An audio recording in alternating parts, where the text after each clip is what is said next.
Claudine Hemingway is a descendant of famed writer Ernest Hemingway. We bumped into each other at a party and decided to team up and dive deep into French history, but with a twist, by bringing a spotlight to those lesser known creatives in France. This is History with a Hemingway. So welcome back to Paris History, Avec, Hemingway. I'm back with Claudine, and today we're talking about an area you might not know very well. It's not so far from the catacombs, but the area is called Donfort Rochechouart. I think I've said that wrong, but Claudine will correct me. And it's a mouthful. Try saying it 3 times fast, and I'm going to let Claudine take it from here. Yeah, it is. It's a really cool area, and hopefully after you hear this, you'll want to go check it out because there's some really cool stuff on there. But I kind of thought it'd be a good one today because it's Halloween and it's the catacombs. And the catacombs are a very popular place for people to go see. I will not see it because there's rodents. I never noticed the rats down there. I've been down there like 3 times, but I'm sure there are. People have told me they have not seen them, but it's underground. They've got to be there hiding. Oh, for sure. They're down there. They're good at hiding, though. For sure. Yeah. So, but the area is really cool. It's the 15th arrondissement, but there's some really cool stuff up there. Or maybe it's the 13th, 14th. I don't know. I'm all confused. But it's it sits right there on the edge of the Barrière d'Enfer, which is basically the gate of hell. And so there used to be, when there was the wall around the city, there were all of these different little areas that you had the barrière, which is where they would come and they'd have to pay taxes to come into the city. And so this is one of the ones that was there. There's a couple really cool things to go see there and around the area. And you're right. It's one that people probably don't really go to unless they're going to the catacombs. And if you don't want to go to the catacombs, go check it out. If you are going to the catacombs, take this with you and kind of explore around the area. Right there behind the catacombs is a little square. It's the Square de l'Abbaye Minier. It was built in 1888, and it sits there right on where the former gate was. The square was named after the Abbé Minier, who was born in 1800. Jacques-Paul Minier was his full name. He was a Catholic priest, a journalist, and a publisher. Inside the garden is a monument to Nicolas Toussaint Charlet, who was a 19th century artist and engraver who studied under Antoine Jean Gros and then became good friends with Theodore Géricault, who's the one I love. Mm-hmm. He traveled to England with the very famous painting that Géricault did, The Raft of the Medusa. And my good friend Delacroix, that we always find a way to get into an episode, he collected many of his pieces and lithographs. Oh, wow. So once again, you snuck them in. I like it. I know. We always find a way to sneak Delacroix into every single day. The right there on the edge, there's a column with a bronze medallion by Charpentier in 1896 that is also for Merlin de Tonville, who was also did a painting that you would find in the Louvre. The Barrière d'Enfer, the Hell Gate is what it was called, was the Farmers General Wall.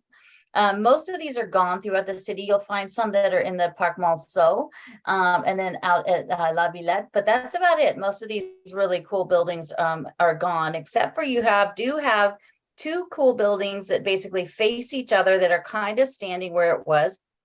This was once the Boulevard d'Enfer, which is now the Boulevard Raspail. It was a place of debauchery at one point, and now it is the Avenue General Leclerc, which will come in very handy to a place that sits right there on the edge. Claude Nicolas Ledoux was an architect who designed the neoclassical buildings in 1787 that you now see there today. And they're really, really cool. And they've all been restored just in the last 2 or 3 years. And it's really, they're really, really cool buildings. So when you go into the catacombs, don't just look and go down the steps, look around at the 2 buildings sitting there. I like the gates of hell is like the tax place. I know, exactly. It makes sense, right? Yeah. But right there, probably the reason most of you have been up here is the catacombs, which in 1809 they were opened. It was one time the cemetery of Saint-Innocent that filled most of it, and we've talked about that before when we talked about Les Halles. But the cemetery de Saint-Innocent was right there at Les Halles, and it was started in the 6th century. It was rebuilt in the 11th century to Saint-Opportun, which was a church that was built on that very spot. And it was after the local churches used it for the cemetery, it sat outside of Paris. So where you say Leal now, which is very close to the Seine, it's only like, 7 blocks maybe from the Seine, that was outside of Paris at one point.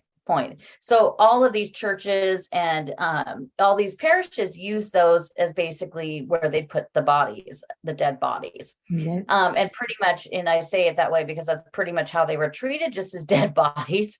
The area became just completely took over when the Leal markets moved in nearby. And so it started taking more and more space. Well, as the dead arrived, they would put lime on it so they'd quickly decompose. But this ground literally started to give way because of the bodies and the quick lime that they put on it. It started actually getting really horribly smelly. And then all of that seeped into the drinking water. Oh, they poison themselves with death. Just disgusting. I mean, perfect for today, for Halloween. Yeah. Over 100,000 bodies in 1780 were there. It was so bad that the cellar walls of some of the buildings that lined right against the cemetery collapsed. Ugh. Because it just basically, the ground was so gross, and just it would basically eat away at stone. Wow. And there was people that lived around there that the bodies literally, they would just like, the wall would break free and the bodies would flow into their basement, or at this point, their skeletons, but they would come into their basement. I mean, this is definitely like a horror movie. They should make I think I would choose, well, I don't know if I'd choose the rat over that, but the cemetery was enclosed because at this point, the city was just getting bigger and bigger. And so they actually had to get rid of all these cemeteries. So there were so many cemeteries around the city, but they didn't know what to do with them. So on November 9th, 1785, the Council of State voted to close an empty Saint-Innocent and use the former quarries of the Montsouris area which is what the catacombs are. And 2 million people are now buried there. 2 million. Wow. 2 million. In 1785, the bodies from Saint-Innocent, or the skeletons, were removed, cleaned, and stacked, and transported in a funeral parade. So at least they moved them and were treating them correctly instead of just tossing them into a truck. On April 7th, 1786, they were blessed by the abbot Moultrie. It took, for those 2 million ones, it was bodies. It was 17 cemeteries, 145 monasteries, convents, and religious structures. 166 places of worship is what filled the catacombs. That is terrifying. That place must be haunted as anything. Yeah. Yeah, under Haussmann, he basically said that he was emptying even more of these cemeteries in the mid 19th century. So they had to deepen part of it so they could gather and bury more people there. Now there's more than 6 million people there. What? So is it true that the catacombs spreads out pretty far under the city? Or is it just... It does, and you only see part of it. Yeah. The whole area down there, you basically could almost go underneath like the whole parts of the city. Mm-hmm. And there's in the sewers, they actually are lined, like they basically follow the line of the streets, and they have the street names on it. Up above, like it'll say Boulevard Saint-Germain. But the catacombs go even farther, but they don't let you go to all of it. Well, people have those underground parties and all that. Yeah, there's parties. There's like a movie theater. There's all of these things. I will not be attending one of those things. No way. I just would. I don't know. I think I would be like scared I'd get stuck down there. Yeah, people do die down there. They get lost.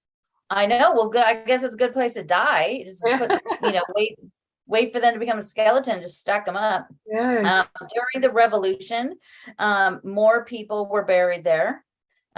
It opened to visitors in 1810, and it was open to the public, but only a few days of the year. So it was basically open that so that, you know, it could be like the elite could go and the, you know, the king and the emperor could go and take people down there. But in 1874, it was open twice a month.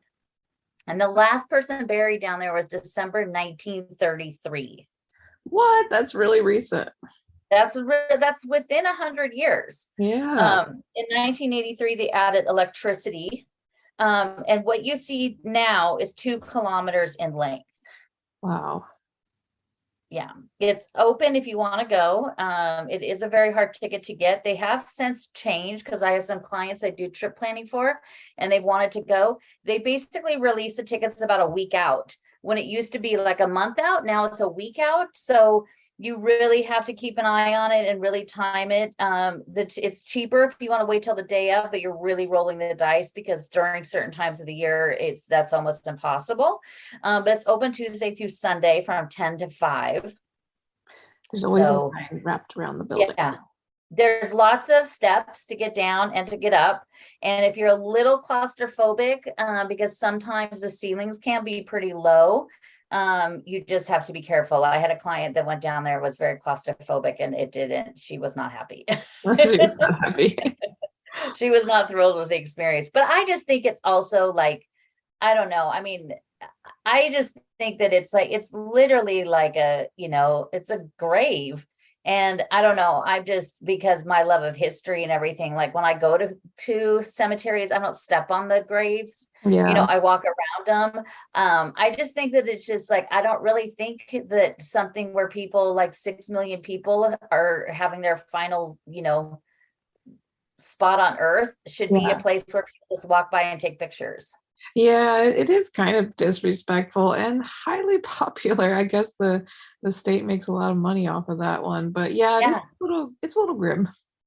It's a little grim. I mean, it's a City of Paris museum, which most of the City of Paris museums are free. So they oversee Petit Palais, the Carnavalet, a lot of those, but and the Palais Gallier, the fashion museum, but some of them, the catacombs is not free. So the Petit Palais is free, the Carnavalet is free, but a lot of those, if they have special exhibits, you have to pay for the ticket, but the catacombs is never free. Nope. And like you said, hard to get a ticket, but it's funny. I have a lot of clients who take kids down there, and like little kids, but I think the kids don't connect the two things. I don't know. I don't know. I mean, you just see, I mean, it's also like, it's just kind of, but it's like, you know, you could be going by it, you don't know. That could be Madame de Pompadour. I mean, exactly. Just a sidewalk, you know, but you know, you don't, I mean, there could be very famous people in French history that were, you know, but when these people were buried at Les Innocents, they were basically just tossed into us, you know, they weren't really given like, you know, coffins and things like that. A lot of people were just like literally tossed into a hole. I mean, could you imagine if they all were given? I mean, so many people were dying back then. I think we would, so many cemeteries. Yeah, I mean, there was plagues and there were so many cemeteries. I mean, just on Boulevard Saint-Germain, there was like 12 different cemeteries, small ones that were attached to churches. All those are gone. And so a lot of those they would be up there, the catacombs. So haunted. Yeah, but even like Père Lachaise and those, like Père Lachaise, you know, if your family, say you die and you pay for your spot for 100 years before you die, or your family does, when it gets to that 100-year mark, if your descendants don't want to pay, they'll dig you up and they'll basically put you in like the overflow. I love how they lease like cemetery plots. That's so funny. I mean, you kind of think that maybe that's just like, you know, where my grandma and grandpa are, that's their spot. We don't have to worry. Well, in Paris, real estate is expensive. It is expensive even after you're dead. Yep. So right across the street from that is a museum that I beg everybody to go see. This is a Paris museum, so it is free as well, unless there's a special exhibit. But this is the Musée de la Libération de Paris, and it's also called the Musée de Général Leclerc, Musée Jean Moulin. So it's 3 museums. A lot going on there. All in one. It is amazing. It opened, on August 25th, 2019. That was the 75th anniversary of the liberation. It was before that, it was in the 15th. And so they moved it near Montparnasse. So they moved it over here in 2019. I tried to go see it where it was, and it had already been closed a few years ago. And it was like, I mean, nobody went there. So that's a big reason why they moved it. This is where also, when we talked about the women of the resistance, this is where they actually used the bunker down below as basically where they would radio and kind of have their command post, especially during the liberation. That's where Colonel Roltonguy and his wife were working out, Cécile. Henri Roltonguy lived from 1908 to 2002. This was their command post. He was the head of the FFI of Paris. It is open from Tuesday to Sunday, 10 to 6. It is free.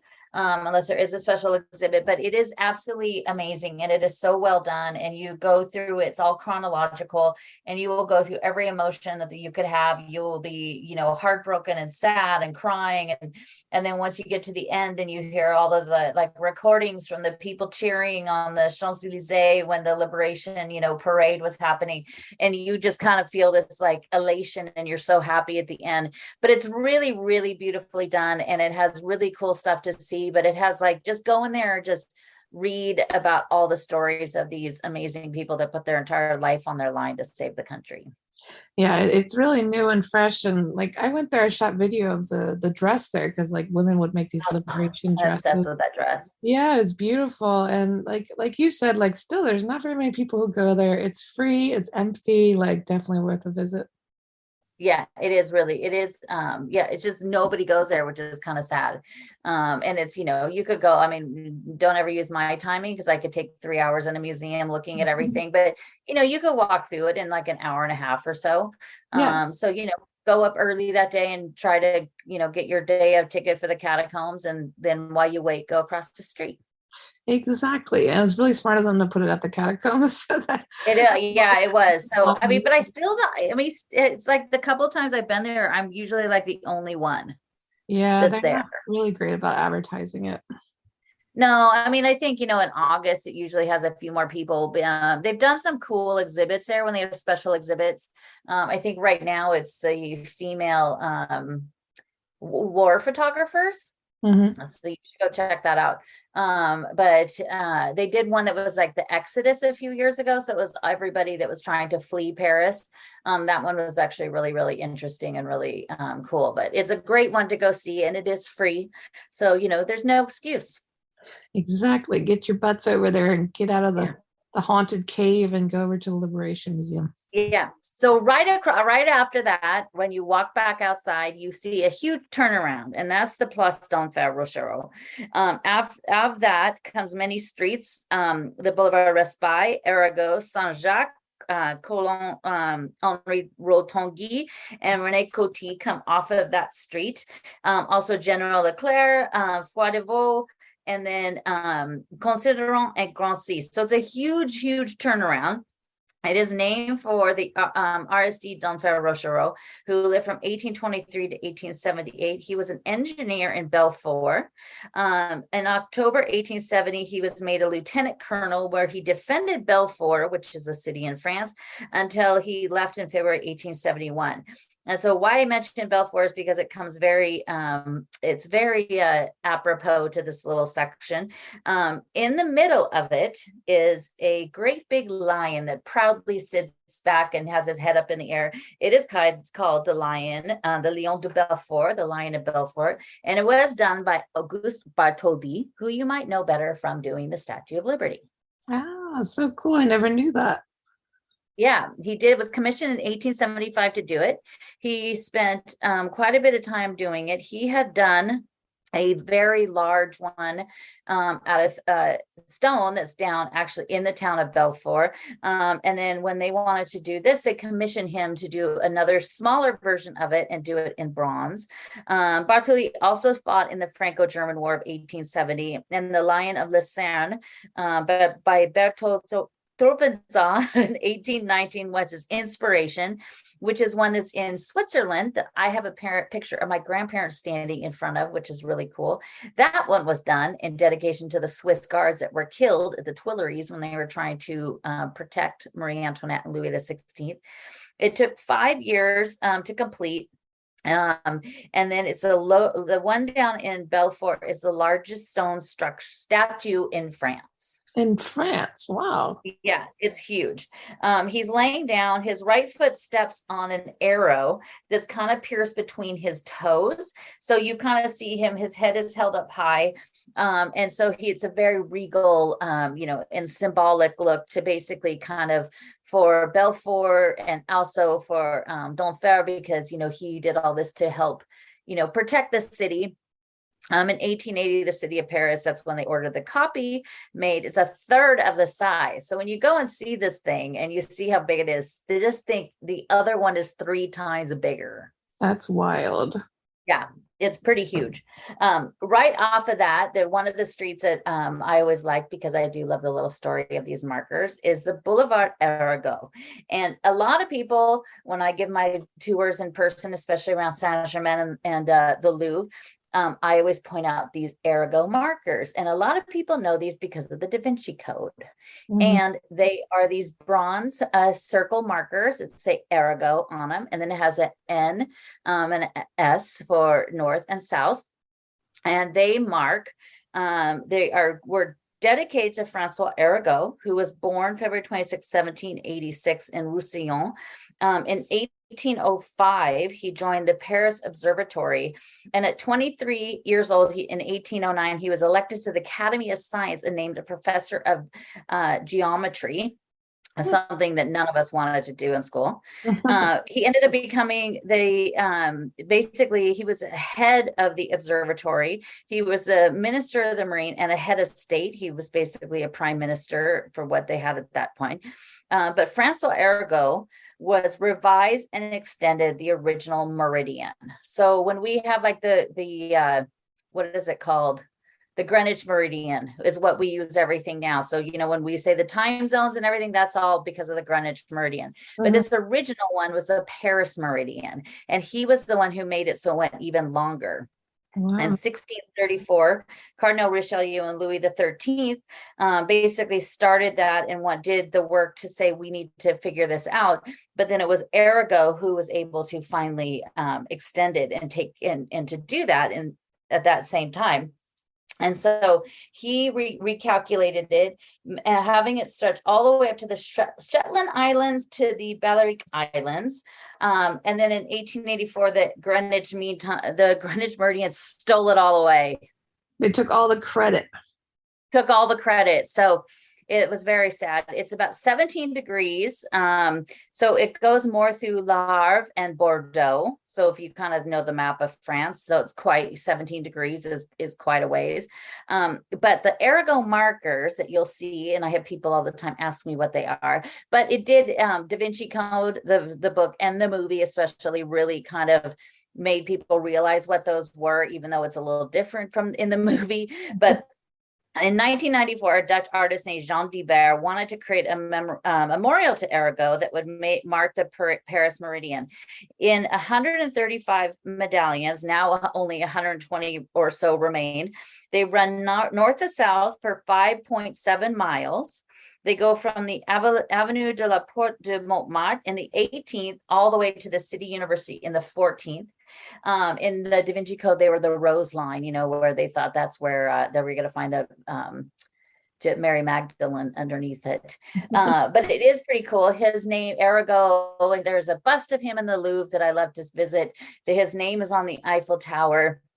So he did a lot of stuff.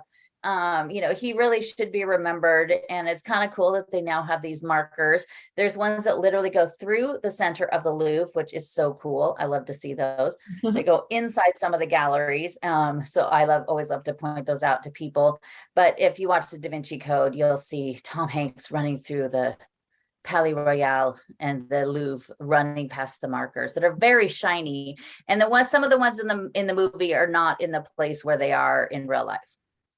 They lied to us?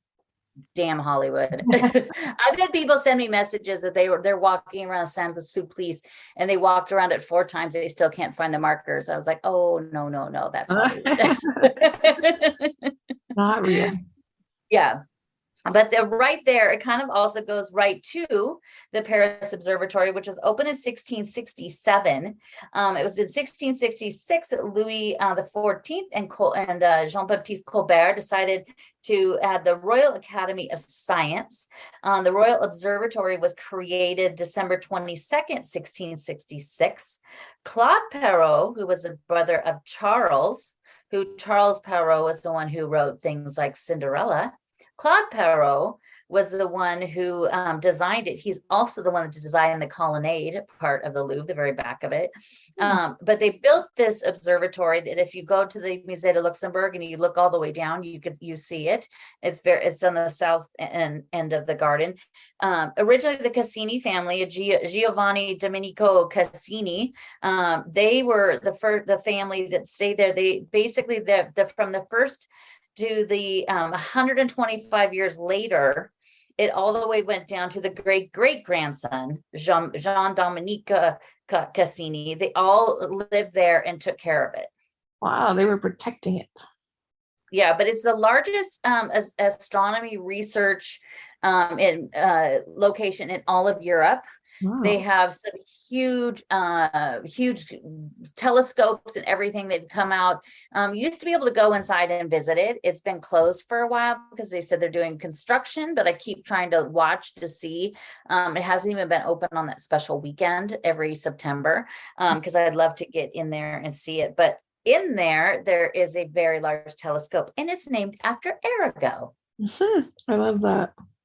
Yeah, and there's even a statue of him there. So it's very much, Arago might be, we can make him the new Delacroix. Slide him in.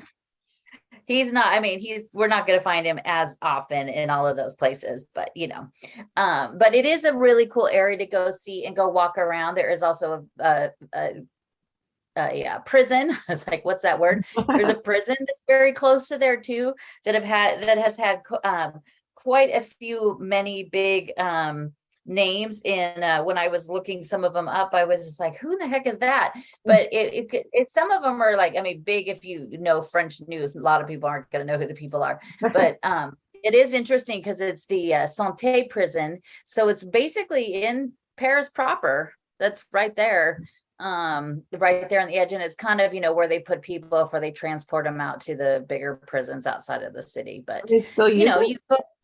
Yeah, they still use it. Huh. I never noticed it. So you could go up there and find dead people and go and see the people that, helped liberate France, a big lion, and then some markers. And there's a lot going on. Maybe stay away from the prison. Yeah, I don't recommend the prison so much. Yeah, I don't recommend. You kind of don't know what's even there. Like when I was there, I had no idea it was on the other side of this wall where I was walking. Yeah, they're really good at hiding that. I didn't know that there was a prison in the city. But it was kind of like, some people, people that were like basically mass murderers and all sorts of scary things were there. Maybe they put them in the catacombs later. Yeah, so that makes sense. That seems like a fitting place for them. Yeah, just drop them off there at the catacombs. This was the perfect Halloween episode, guys, and I feel like you should feel haunted now, or at least more interested in that area. Yeah, maybe go hang out up there if you're in Paris. And it's the one it's been 70 degrees lately, and beautiful here at the end of October. Yeah. It might actually, it's cooler down there, so maybe go to the catacombs because it'll be a little bit cooler. Great idea. And don't forget to tune in next week and check out Claudine's website, claudinehemingway.com, for more information and to book her for a private. Thanks for listening today, guys. If you're interested in learning more about Claudine, her tours, history, and the beautiful photographs that she posts all over Instagram, tune into her website, claudinehemingway.com.